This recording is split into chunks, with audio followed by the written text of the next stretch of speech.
Pour cette 7e journée annuelle Brain Team, on a voulu présenter un bilan de l'activité et du dynamisme de tout notre réseau, en particulier les centres de référence et les centres de compétences, sur toutes leurs actions de prise en charge en lien avec les actions inscrites au 3e plan maladies rares. Il s'agissait de faire un focus sur leur activité de prise en charge concernant la production des PNDS, des programmes ETP, la mise en place de leur RCP et puis des actions un petit peu plus ciblées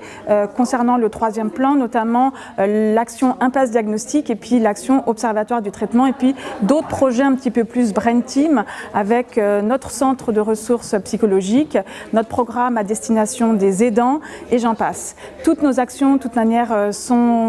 peuvent être retrouvées sur le site internet de la filière et je pense que cette présentation a permis d'offrir un panorama général du dynamisme et du rôle de la filière quant à la coordination de toutes ces actions avec les centres de référence. Et en fait, on a également parlé du sujet du moment qui est la labellisation des centres de référence, qui était un sujet très important pour lequel la plupart des représentants des centres étaient venus pour écouter quelles étaient les conditions de cette relabellisation, les agendas, etc.